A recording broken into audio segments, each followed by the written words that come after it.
Bago po tayo magsimula, no, ang topic, ang series po natin ngayon is about honor God po. No, ano po ba ibig sabihin ng salitang honor, no? Or sa Tagalog po, ito po ay parangalan or paggalang, no? So, honor God ay ang pagpaparangal natin or ang paggalang natin sa Diyos. Amen po. So, una-una po, to honor God po, no? To honor God means first and foremost that you recognize Him as the highest authority in heaven and on earth. So ibig sabihin po, ang paggalang po, paparangal natin sa Diyos, dapat kinikilala po natin siya na siya po ang pinakamataas na otoridad po, no? Dito sa lupang ito, no? Masigit pa po dapat ang ating paggalang or ang pagkilala natin sa authority, higit pa po sa presidente, higit pa po sa ating ama, higit pa po sa kahit sino pa mang tao na may mataas po ng otoridad po, no? So si Lord po ang highest authority at yun po ang dapat natin ibigay sa Kanya, ang highest honor po sa Kanya, no? So babasa po natin sa Romans 1 verse 21 po, no? Kahit nakilala nila ang Diyos, siya'y hindi nila pinarangalan bilang Diyos, ni pinasalamatan man. Sa halip, naghaka-haka sila ng mga bagay na walang kabuluhan, kaya't nagdilim ang hangal nilang pag-iisip. So ito po yung sulat ni Apostle Paul sa taga-Roma, no? Sa ngayon po, marami pong nakakilala sa Diyos. Kilala lang po ng Diyos, no? Pero hindi po nila kinikilala bilang Diyos at Hari ng kanilang buhay. Hindi po nila ginagalang. Sabi nga po dito, hindi nga po nila pinapasalamatan lang, no? Yung pag-ising lang po sa umaga, yung buhay po tayo, dapat po natin ipagpasalamat na yun sa Diyos, no? Pero marami pong tao na hindi na nga po kilala lang ang Diyos, pero hindi nga lang po sila gumagalang, no? Hindi po nila ino-honor si God sa kanilang buhay. At yun po yung mababasa sa Romans 21. At meron pong story sa Bible na kung saan, alam na po namin natin ito, sa Genesis 4 verse 1 to 12 po, no? Ito po ang story ni Cain at ni Abel po, no? So, babasahin ko lang po sa maiksing oras na meron po tayo. Sa verse 1 po, ipinanganak si Cain at sinabi, nagkaanak ako ng lalaki sa tulong ng Panginoon. Verse 2, at sa muli ay panganak ang kanyang kapatid na si Abel, at si Abel ay tagapangalaga ng tupa, datapwat si Cain ay magbubukid ng lupa. At nangyari nang lumakad ang panahon, ay nagdala si Cain ng isang handog ng mga bunga ng lupa sa Panginoon. At nagdala rin naman si Abel ng mga panganay ng kaniyang kawan at ang mga taba ng mga iyon. At nilingap ng Panginoon si Abel at ang kanyang handog. Verse 5, datapwat hindi nilingap si Cain at ang kanyang handog, at nag-init na mainam si Cain at namanglaw ang kaniyang muka. At sinabi ng Panginoon kay Cain, bakit ka nag-init at bakit namanglaw ang iyong muka? Kung ikaw ay gumawa ng mabuti, di ba ikaw ay mamarapatin? At kung hindi ka gumawa ng mabuti, ay nahahandusay ang kasalanan sa pintuan at sa iyo'y pahihinuhod ang kaniyang nasa at ikaw ay papanginoonin niya. At yaoy sinabi ni Cain sa kanyang kapatid na kay Abel, at nangyari nang sila'y nasa parang ay nagtindig si Cain laban kay Abel na kanyang kapatid at siya'y kanyang pinatay. At sinabi ng Panginoon kay Cain, nasaan naroon si Abel na iyong kapatid? At sinabi niya, ewan ko, ako ba'y tagapagbantay sa aking kapatid? At sinabi niya, anong iyong ginawa? Ang tinig ng dugo ng iyong kapatid ay dumadaing sa akin mula sa lupa. At ngayon sinumpa ka sa lupa na siyang nagbuka ng bibig na tumatanggap na iyong kamay ng dugo ng iyong kapatid. Pagbubukit noon ng lupa ay di ibibigay mula sa ngayon sa iyo, sa kaniyang lakas. Ikaw ay magiging palaboy at hampas lupa sa lupa.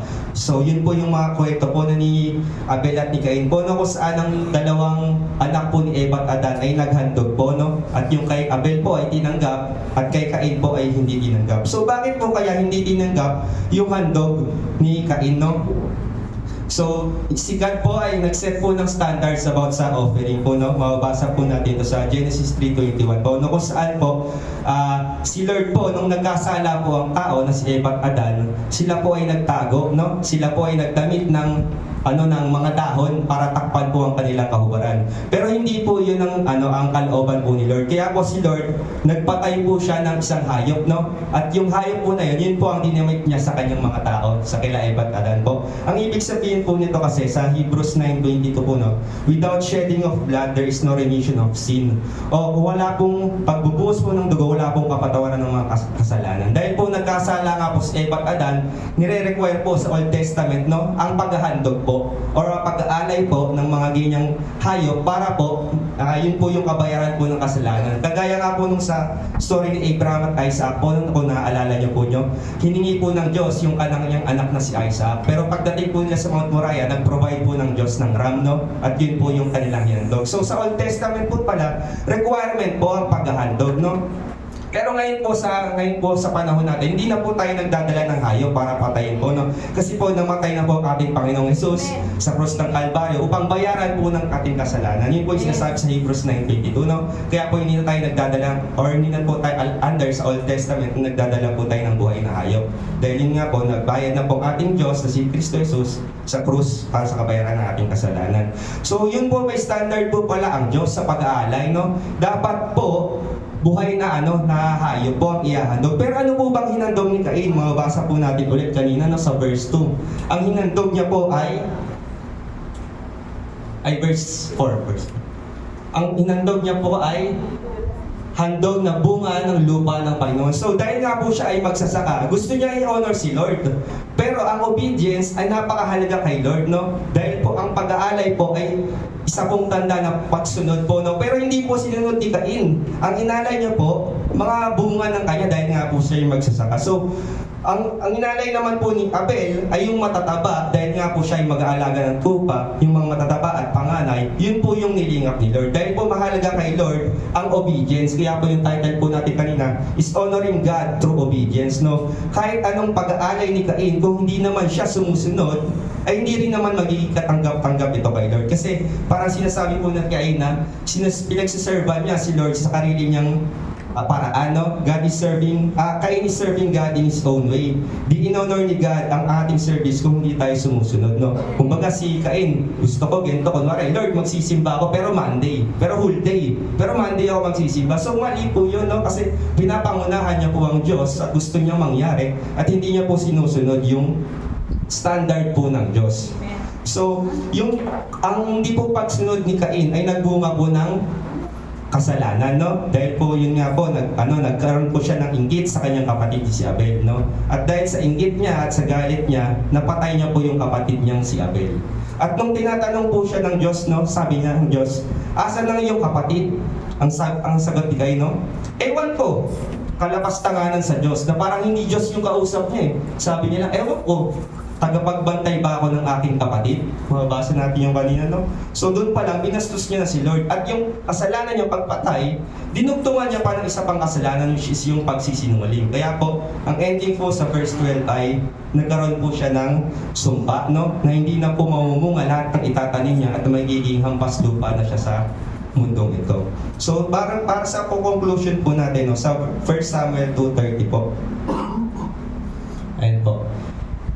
Ipinangako ko noon na ang sambayan mo lamang ang makakalapit sa akin habang panahon, ngunit hindi na ngayon. Pararangalan ko ang nagpaparangal sa akin, ngunit pababayaan ko ang nagtakwil sa akin. So ang background naman po nito, ang context naman po nito ay tungkol kay Eli at yung sa kanyang dalawang anak na high priest po, no? Na gumawa po ng kasalanan sa Diyos, no, na kinokorap po nila yung mga handog dahil sila kapwa ay high priest, kinokorap nila yung mga handog ng mga tao, kinukuha po nila. So, yan nga po yung naging nangyari, no? Sabi niya, pararangalan ko ang nagpaparangal sa akin, ngunit pababayaan ko ang nagtatakol sa akin. So, yun po yung promise po na kapag in-honor po natin ng Lord, no? Kapag in-honor natin ng Lord, i-honor din po niya tayo. Amen po? So, ngayon po, sa umagang ito at sa mga susunod pa pong pag-aaral natin is how to honor God po, no? Kung paano po ba natin i-honor si God. At marami pong bagay kung paano po natin i-honor si God. Pwede pong through our time, talents, finances, and through our life, and through our obedience. Yun lamang po ang ma-share ko sa umagang ito. Purihin po ang Panginoon. Grabe.